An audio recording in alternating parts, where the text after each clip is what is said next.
기도는 나만의 조용한 속삭임일까? 아니면 함께 울리는 합창일까?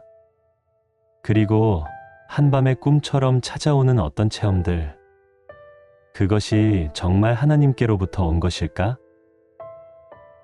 이번 영상에서는 공동 기도와 개인 기도의 신앙적 의미, 영적 체험과 환상, 그리고 응답받았다는 느낌의 진실에 대해 루이스의 편지를 바탕으로 함께 깊이 있는 이야기를 나눠보려 합니다.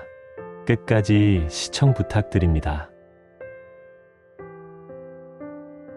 에피소드 9번째, 공동 기도와 개인 기도의 신앙적 의미. 말콤, 최근에 자네와 나눈 대화를 떠올려 봤네. 혼자 기도하는 것과 여러 사람이 함께 기도하는 것, 어느 쪽이 더 진실한 기도인가 하는 고민 말이야. 자네는 조용한 방 안에서 무릎 꿇고 홀로 하나님 앞에 마음을 여는 그 시간이 가장 깊다고 했지. 반면 나는 성찬례 때 온 회중이 함께 주여 우리를 불쌍히 여기소서라고 외치는 순간에 오히려 더 뜨겁게 주님의 임재를 느끼곤 해. 개인 기도는 영혼의 나직한 독백이네. 아주 소중하지. 하지만 공동 기도는 교회의 심장이 박동치는 일이야. 그리스도의 몸 된 우리 모두가 한 목소리로 하나님의 나라를 부르짖는 것이지. 주님의 기도, 그 우리 아버지로 시작되는 기도문을 생각해보게. 거기엔 나의 아버지란 말이 없네.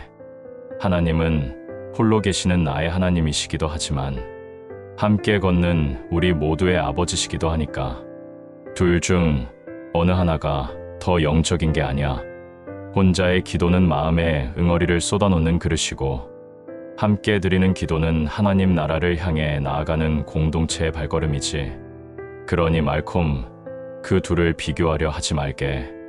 하나님은 우리 각자의 은밀한 골방에도 계시고 교회당의 낡은 나무 벤치 사이에서도 역사하시는 분이시지. 주님, 혼자 기도할 때나 여럿이 모여 기도할 때나 당신의 임재가 변하지 않음을 믿게 하소서. 진심 어린 속삭임에도 뜨거운 합창 속에도 함께 하시는 주님을 더 깊이 느끼게 하옵소서. 공동 기도와 개인 기도, 둘은 대조되는 게 아니라 서로를 보완하는 방식입니다. 개인 기도는 우리의 내면을 하나님 앞에 벌거벗기는 시간입니다. 우리는 부끄러움 없이 기쁨과 슬픔, 고민과 바람을 내어놓을 수 있죠. 특히 고독 속에서 하나님을 깊이 만나는 경험은 신앙의 근육을 단단하게 만들곤 합니다. 하지만 공동 기도는 그와는 다른 차원의 은혜를 제공합니다. 함께 기도할 때 우리는 하나님의 가족임을 느낍니다. 공동체의 입술을 통해 울려 퍼지는 기도는 우리가 홀로 걷고 있는 것이 아님을 알려줍니다. 교회, 곧 하나님의 백성으로서 우리가 하나 되어 주님 앞에 서 있다는 감격이 있지요. 루이스는 공동 기도를 단지 형식적이거나 반복적인 외침이라 보지 않았습니다. 그는 바로 그 형식 안에 전통의 지혜와 성도들의 연합된 믿음이 담겨 있음을 보았습니다. 말콤, 기도가 언제나 혼자의 여정일 필요는 없어. 성도들의 기도가 모여서 마치 다발처럼 하늘로 올려질 때 그 무게와 향기는 혼자의 기도보다 훨씬 진하게 하나님께 닿는 법이지. 나는 요즘 혼자 기도할 때 함께 기도하던 사람들의 음성이 그리워지더군. 그리고 그것이 우리가 교회라는 공동체로 부름받은 이유가 아닐까 싶어. 우리의 기도는 결국 함께 걷는 천국 길 위의 노래일지도 몰라. 우리 함께 노래하세나, 말콤. 자네의 신실한 친구 루이스가. 에피소드 10번째, 영적 체험, 환상, 응답받은 느낌은 진짜일까?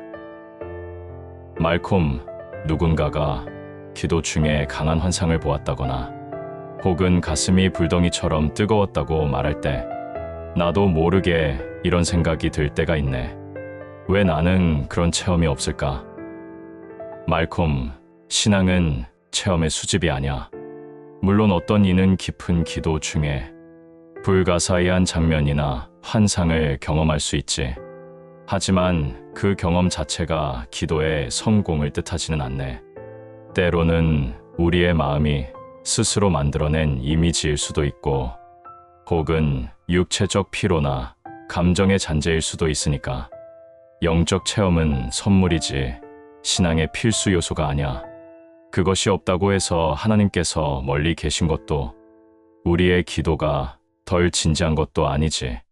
사실 가장 깊은 기도는 우리가 아무것도 느끼지 않을 때, 그럼에도 불구하고 무릎을 꿇는 그 순간에 일어난다고 나는 믿네. 하나님은 우리의 감각보다 훨씬 더 크신 분이시니까 말이네. 그리고 주님이 우리에게 때로 체험을 주시는 것은 우리의 믿음을 북돋우기 위함이기도 하지만, 그 체험이 없을 때조차 믿음을 지키는 훈련을 위해 그것들을 거두어 가실 수도 있지. 혹시 기도 중에 아무것도 느껴지지 않는다고 해도 두려워 말게. 그것은 가짜가 아니라 오히려 참된 기도의 한 모습일 수도 있으니까. 그러니 말콤, 응답받은 느낌에 집착하지 말게나. 어떤 응답은 아주 조용하게 감정 없이 스며드는 법이야. 왜냐하면 신앙은 감정의 불꽃이 아니라 신실한 걸음이니까. 주님, 당신이 내게 어떤 느낌으로 오시든 나는 여전히 당신만을 의지하고 따르겠습니다. 불꽃 같은 체험이 없어도 조용한 어둠 속에서조차 당신을 신뢰하게 하옵소서. 신앙이 깊어질수록 우리는 두 가지 갈림길 앞에 서게 됩니다. 더 강한 체험을 바랄 것인가? 아니면 더 깊은 순종을 선택할 것인가? 루이스는 신비적 체험을 전면적으로 부정하진 않았습니다. 그러나 그것에 집착할 때 오히려 기도의 본질에서 벗어날 수 있다고 경고합니다. 하나님은 말씀하셨습니다. 의인은 믿음으로 말미암아 살리라. 느낌이나 환상이 아니라 말씀을 향한 신뢰와 순종으로 살아가는 것이 진정한 신앙입니다. 그러나 우리는 인간이기에 특별한 체험을 갈망합니다. 하나님이 나를 들으셨다는 확신을 감정적으로 받고 싶어 하죠. 하지만 진짜 응답은 때때로 아주 조용하고 평범하게 오며, 그 응답을 알아보는 눈은 바로 우리의 훈련된 믿음에서 생깁니다. 말콤, 이제 나는 뜨거운 체험보다는 조용히 날마다 드리는 기도가 더 깊다는 걸 느끼게 되었네. 때로 아무 일도 일어나지 않은 것 같은 아침 기도가 내 영혼을 어제보다 조금 더 부드럽게 만들고 있었다는 걸 말이야. 하나님은 침묵 중에도 말씀하시네. 그러니 말콤, 체험을 놓쳤다고 해서 하나님을 놓친 것은 아니야. 우리는 그냥 계속 기도하면 되는 거네. 성실히, 꾸준히, 그리고 진심으로 말일세. 항상 자네를 위해 기도하는 친구 루이스가. 마무리. 기도는 항상 뜨겁지도 않고 항상 조용하지도 않습니다. 때로는 함께, 때로는 혼자, 때로는 느끼고, 때로는 아무 감각 없이 드려지는 그 모든 기도 속에서 하나님은 여전히 우리를 듣고 계십니다. 다음 영상에서는 기도의 자리로 마지막 에피소드인 기도와 삶의 일치에 대해서, 그리고 보너스로 루이스의 실제 기도문과 그의 신앙 고백을 통해 루이스가 평생에 걸쳐 기도 속에서 발견한 삶과 신앙의 통합, 그 깊은 고백을 함께 나누려 합니다. 우리의 기도가 단지 말이 아니라 삶 전체로 이어지는 믿음의 걸음이 되길 바라며 다음 영상에서 다시 뵙겠습니다. 시청해 주셔서 감사합니다.